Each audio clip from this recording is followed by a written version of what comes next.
focused on something, there's no one better on the face of the earth, in my opinion. And when I saw him, we were building a company. He'd already built a $10 billion company in something called the Employee Retention Tax Credit Program, but he took a hard left. How many of you realize when successful people make a change, you better watch what they're doing, right? He took a left. I called him and I said, hey, I'm doing this thing in Miami, and then I want to hang out with you for the next couple weeks. And I sacrificed myself and got on his private jet. And I went to Vail, Colorado, and I watched him go up, and I didn't go ski. But what I did was I went and listened to him. I listened to every phone call he did about blockchain. I listened to him talk about it over and over and over, because how many of us, I'm not the smartest person in the world, but if I hear something 1,000 times, how many think you might pick it up? I listened to Tony do call after call after call. I'd go to Puerto Rico, I'd listen to him call after call after call. So I want him to come up and share a little bit of his vision, his excitement. He was speaking in Dallas last night, got on a plane overnight, still hasn't been to sleep. He's one of those people that only sleeps about 3 hours a night. Like, I will be on WhatsApp and I'll hear it ding at 2 in the morning and I'm like, I gotta answer this. Like, I'm not gonna let Tony outwork me. And he outworks everybody. So, but I will tell you this, he's one of the most humble people you'll ever meet in your life. He gives to more people than I've ever seen. He's one of those people, when he goes ahead, just like Wright and some other people in the room, they don't just take themselves, they take a lot of other people with him. So you've got the opportunity to listen to someone, one of my best friends in the world, one of the most amazing people I've ever met, Mr. Tony Swantek. And he wanted me to wear a suit this morning, but this is me getting back at him. This is good. You look good. You look good. Can we give a hand to Paul and then you had late 90s, you've got your Google, you've got your Amazon. Facebook 2003, 2004, it started catching on. The iPhone from Apple 2007. I believe blockchain is in that space where we were at in the 90s. Amazon, Google. Back then, I know in the United States, and I imagine you did it here, those companies like Google, we called them internet companies, computer companies, web companies. Who here's an entrepreneur? Who owns their own business? Okay, quite a few of you. Who owns your own business that is not online in any way, shape, or form? You have no social media, you have no website. You can be, it happens once in a while.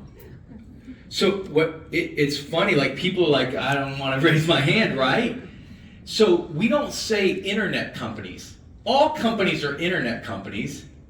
It's weird when you're not. Like, I want to go to the two people and go, what do you got? Like, what? You have a company that's not on the internet. It's interesting. Today, when my friends ask what I'm working on, I have to explain I've got these blockchain projects. In the next 2 years, I don't think we'll ever say that. I think every project, every company will have to be on the blockchain or it will not be able to survive. It will not be able to compete with the efficiencies that blockchain creates. That trust factor is huge. And if you can close that trust gap, you can conduct business quicker, cheaper, more efficiently, higher service level than any centralized computing system on the planet. So as we finish up today, I want each and every one of you to understand a couple things. And this is what I understood pretty quickly. When I saw these projects, I saw the Gala Games project, I saw that in 2018, and I missed it. I was supposed to call Tomas back. It's a long story. And I didn't. I was going to buy $10,000 worth of nodes. And I was exiting one of my other companies. And it was a big exit. It was eight figures. It was in the tens of millions of dollars. But that phone call to Tomas, probably not making it, cost me $5 to $10 million by not completing that purchase. So he called me in October of last year and said, hey, these blockchain guys, they're launching these new projects to the world. And I went in to take a look at it, and I bought notes, as Darren said, or maybe somebody else said, but I bought $3 million worth of notes that day. And that was all I was going to do. That was it. I was just going to buy notes. My other companies are still pretty big. We have 500 employees with one company. My credit card processing company, we do $5 billion a year in transactions. And so it keeps me busy. But as I started to dig into blockchain, I started to realize if I'm really at the forefront of when the internet went from Google to the iPhone, and blockchain is going to do the same thing, but I think it'll do it faster. Technology helps technology. I don't know if this will translate well, but I say this sometimes. It's like the better technology gets, the faster technology gets better. And so AI is going to help push Web 3 faster than Web 2 pushed from Google to Facebook to the iPhone. And so we have a window of time to get aggressive with the community expansion. And I'll leave you with this message that one of my main mentors shared with me. He said, if you want to be successful, if you want to create real wealth, 3 things have to happen. Number 1, you have to be at the right place at the right time. Timing is very important. Number 2, you have to realize that you're at the right place at the right time. How many of us were at the right place at the right time and didn't realize we were there? I told my friends about Bitcoin in 2010. I saw a tech blog with the white paper. My degree's in finance and economics, and I just liked the concept. And I told them, what an exciting concept. But I'm not that tech savvy, so I wasn't going to start mining. Hindsight, I would have been the biggest miner in the Bitcoin world, but back then I thought it was cool. But I didn't realize how cool it was and that I was really at the right place at the right time. So we've got to be at the right place at the right time. We've got to realize that we're there. And then probably the most important thing, take massive and immediate action. And so in December, after I had done my homework and I started to educate myself on what was happening in blockchain, how BlackRock was getting involved, how Fidelity was getting involved, how JP Morgan Chase was getting involved, how the Bank of Hong Kong was getting involved, how China was getting involved. And I thought, I need to really take action. So that's when I purchased another $50 million worth of notes. And I don't say that to impress people, I say that to impress upon people. I truly believe this will be the largest business that I've ever been a part of by 1,000-fold.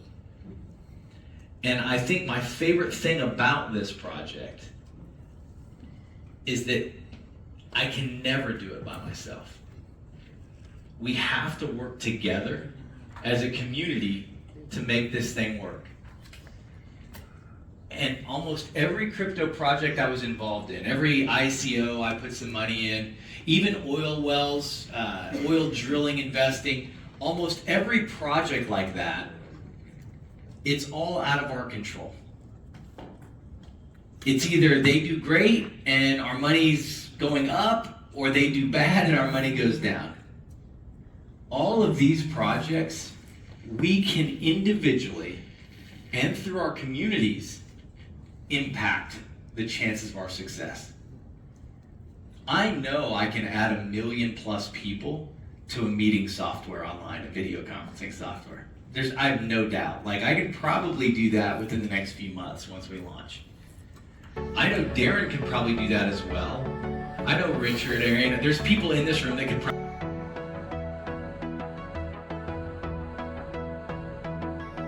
Thank you, Tony, for taking your time. My pleasure. It's a pleasure meeting you. We talked yesterday a little bit, and it was great hearing you, how you were talking about blockchain and what's happening here in Amsterdam and the projects. Wait a little bit. Train that you're involved in, and Sure. The people who doesn't know who you are, can you tell a little bit your background and what are you doing now? Yeah, I kind of been a traditional entrepreneur. Started out in the business world, really through network marketing. Back after college, I played tennis a little professionally after college, but I think I probably spent more money traveling and losing too many matches. So I ended up just getting into the business world through network marketing, and then did well. And I started to diversify into other businesses, and been a traditional entrepreneur for, gosh, over 20 years now. Started a restaurant delivery company, which in Europe would kind of be like Just Eat. In the United States, we have Uber Eats and DoorDash, some big companies. And that was an Inc. 500 company in the United States, did millions of deliveries, and ended up selling a third of that business, had an exit, and then the other 2/3 we had a big merger. And so that went really well. Then I started a credit card processing company that's pretty good size. We do maybe $4 to $5 billion a year in credit card transactions. And then a couple years ago, I started an accounting firm. It's the largest company I've started that's doing around $10 billion our first 2 years in business, 500 plus employees all throughout the United States, and kind of traditional business, and then had really more invested in cryptocurrency, but over the last 6 to 8 months started to really get involved in the blockchain space and blockchain technology. It's the most fascinating and fastest horse in the race today. It's happening so like 1 year in normal TradFi, traditional finance, is like 1 week or 2 weeks here in this space. So. It's hard to fathom. I'd taken companies public, and as an entrepreneur, when you go public, especially in the United States, you're trying to get like 5 or 10x on your EBITDA. And in the blockchain space, you're really shooting for like 100x, 500x, or even 1,000x. Which, like you said, it's just condensing time frames from 40 years, 50 years, 100 years into days, 100 days. It's unbelievable. Because the world is getting smaller and everything is traveling a lot faster. Much through faster. Internet. Yeah, so absolutely. People who missed internet, there was many older people here yesterday. I think they have some FOMO. They don't want to miss it again. And for sure, also you understand the value of crypto and blockchain. And can you tell the story about how you came into Connect and these different node projects? Sure. Yeah, I actually had heard about these guys that had developed Connect, and they their big project Gala Games back in 2017, 2018 is when I was first introduced nice story, into the ecosystem. And my friend Tomas was a node owner in Gala. And he called me up, this was late 2017, early 2018, and he's like, hey, you need to buy these nodes for this decentralized gaming company called Gala. And at that time I was just, I say ignorant, I was like, what's a node? How does that work? Magic money. Yeah, right. And he told me, he's like, well, he goes, it's basically selling your computer power. You're loaning your computer power to these guys, and they'll pay you to borrow your computer power. You're buying software, putting it on your laptop, or having somebody in the cloud host it, and let them pay you. And I said, that sounds good. Like, how much do you pay? And he said, well, it's these Gala tokens. And this is 2018. I said, well, how much are they worth? And he goes, well, nothing. And I was like, well, sounds amazing. So you're gonna basically borrow my computer power, pay me magic internet money, and he goes, and it's not worth anything. He goes, yeah, today it's not. But he goes, if the community grows, if people start playing these games, that could be a lot of value. And so as I looked into it, I was like, okay, let me get back with you. I'll buy some nodes. And honestly, my other businesses, I was exiting the delivery business at that time. And I just got busy and I forgot to call him back. And I was supposed to put $10,000 into those nodes. And I think when you miss an investment opportunity, you never want to go back and like calculate what you missed. That's stupid. Yeah, it was between $5 and $10 million. I guess I was stupid enough to do the calculation that I'd missed out on. And I watched my friend make $50, $100 million. And so I think that happens to all of us, right? You right place, right time. Don't know it, don't realize it. And so he called me October of last year and just said, hey, the guys that had created Gala, that community, is launching like 12 new projects. And so that has my attention. You know, I'm just sitting there going, all right, I've seen what they've done in the past, and let me see what they're working on today. You know, and as I dug into what they were doing, I wanted to participate. At that time, I think just, you know, purchasing nodes, just kind of being a part of the projects, not necessarily growing the community, but as some of the individuals in my community started to learn about these projects, they got me pretty interested in what was going on. Some heavy crypto, like some of my buddies helped to develop the back-end software for crypto.com. And so when I shared these projects with them, a mutual friend told them, hey, Tony had bought, it was $3 million worth of nodes, which is a substantial amount. And they just thought, what are you working on? What are you in? And they'd known about Gallon, so they looked at the new project, they looked at the developers, they looked at the code, and they were blown away. Which got my attention, because I'm not some kind of tech guru or anything like that. Most of my companies are just traditional, you know, offer a product or service, sales, marketing. So when you have these developers, you know, from crypto.com, from high-level blockchain projects that look at what these guys are doing and they're going, this is really impressive. Like, it'd be like if I had a, you know, software guy and the guys from Google were like, wow, this guy, you know, like if the Google guys told me this is really impressive, I take it seriously. Yeah, you know? Ronaldo is impressed with Messi. Like Right. level, Yeah, so yeah. It's got soccer language. You've got the captains, right? You know, Mbappe. You've got people that are like, all right, of each other. for sure, for sure. And so when you've got high-level people telling you that, hey, these people are high level as well, that's when in December I invested I purchased 50 million additional worth of nodes, and I made a decision. $50 million. $50 million US dollars. So a total of $53 million last year nodes, that I purchased nodes with.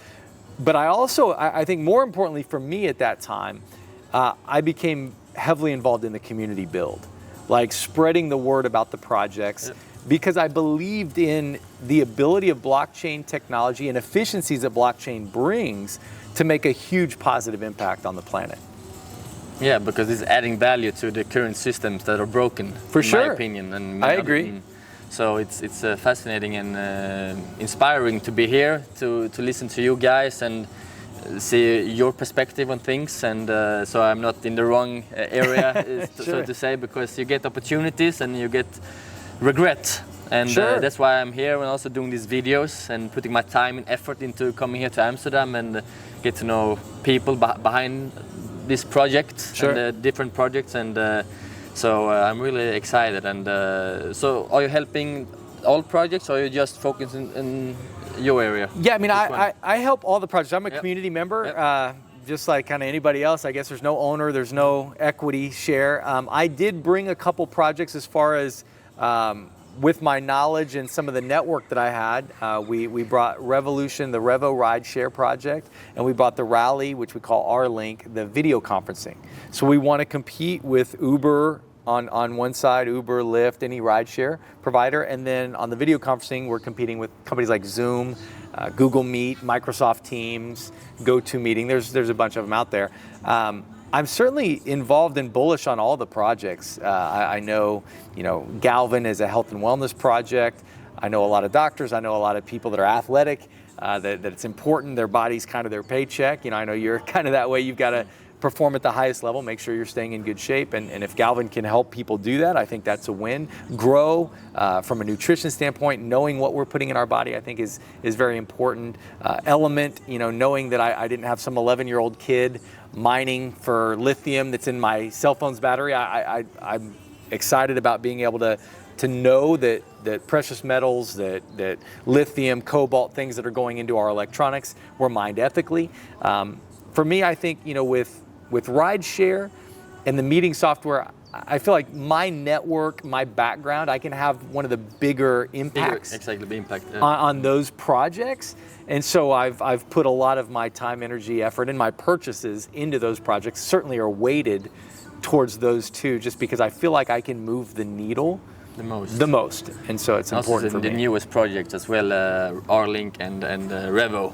Yep. And it's going live very, very soon. Yeah, REVO should start distributing tokens on the 29th of May, which is here in a couple weeks, I guess. And then I believe the R-link would distribute, I'd guess, in June. We're still developing some of the back-end software there, so we'll see how the next few days go. That'll kind of determine how quick we can get to market. I watched a lot of videos on you explaining especially REVO and R-link. Can you just go through very quickly more into depth about R-link and REVO? Because you're very good at what you're doing. Yeah, I appreciate that. Yeah, REVO for me, I look at Uber. I think we've talked to Uber drivers, and not a lot of them are big fans of Uber. I know one of my friends that helped start the REVO rideshare revolution, Paul, who's the CEO of REVO, he took a ride from Sundance, Utah to the airport in Salt Lake City, and it was like $260, and the driver was getting like 95 or something of the 260 that he paid, which just seems kind of wrong, I guess, and I felt like as you hear stories like that, as an entrepreneur, I think you see opportunities. And I saw the blockchain as a way to bring more efficiencies to where every ride can be cheaper than Uber or Lyft. Every driver can make more money for the exact same ride than Uber or Lyft. Win-win. And then on top of that, if I can reward them with a cryptocurrency token, that's just icing on the cake. Like if I'm an Uber driver and I'm getting $40 for taking you somewhere, or I could do the exact same ride, which is cheaper for you, and I make $50 for taking you somewhere, I'm gonna take the $50 over the 40 every single time. Now, if on top of that, you're rewarding me with the cryptocurrency that maybe initially doesn't have a lot of liquidity, doesn't have a lot of value, but there's that potential that over the next 2 months, 5 months, 10 months, 20 months, as it expands out. Grows. Yeah. If the community grows and there's more utility for that token, the value of that token will likely go up quite a bit. And so I feel like as a driver, as a rider, getting rewarded for taking rides, why would I ride with Uber or Lyft who's not rewarding me? Why would I pay more to take a ride when I can pay less for the same ride? I don't think there's a lot of loyalty there as far as if I get in a car and it's a nice car and the driver's nice and they get me from point A to point B, if it's the same type of ride, if I can do it for less and get a reward, why not? So I think those are industries that are ripe for disruption. When I look at what I've done in restaurant delivery, we ended up in 300 cities doing millions of deliveries, but there's a lot of pieces and variables to that puzzle. You've got hungry people that want to eat, you've got restaurants that make food, and you need drivers to take the food from the restaurant to the hungry people. Our picture needs to be and yeah, you've got to have all three, right? Like if I have a bunch of hungry people, a bunch of restaurants, but not enough drivers, I've got a problem. If I have a bunch of drivers and restaurants, but there's no hungry people that know we exist, I've got a problem. And so you almost have to have that balance in the ecosystem of I've got to have enough drivers, enough restaurants, enough hungry people to order the food. With rideshare, it eliminates the restaurant from that variable. So it's easier to scale that kind of opportunity where I just need a rider and a driver. That's an easier business to scale than needing a rider, driver, and that restaurant in the middle. So I looked at the opportunity to really scale at a big level, and we're already operational. That's what I love about our projects. I think in the cryptocurrency space, lots of promises. Oh, it's 95%, maybe 98%, 99%. So. It's all promises, and I think maybe some with good intentions. Of course. Maybe some with not so good intentions, but it's like here, it's always this idea. Here's what we're gonna do. Here's what we're working towards. Yes. Whereas with rideshare, I'm going, listen, if you're in right now Miami, Jupiter, Florida, Palm Beach, New Orleans, Las Vegas, you can take a ride. Like it's live. Like 7 cities. 7 cities now. I think there's another 50 getting ready to launch. So it's like we're not telling people like what we're planning on doing. It's like we're doing rides right now. While we're doing this video, there's rides going on right now, and it'll just continue to get bigger. What I look at with meeting software, like a video conferencing software with R-link, that's even easier to scale. I just need people that do meetings. Like I need one person to scale. And whatever. Yeah, and I think the world, as you said, I think has gotten smaller. You know, the internet allows us to do business.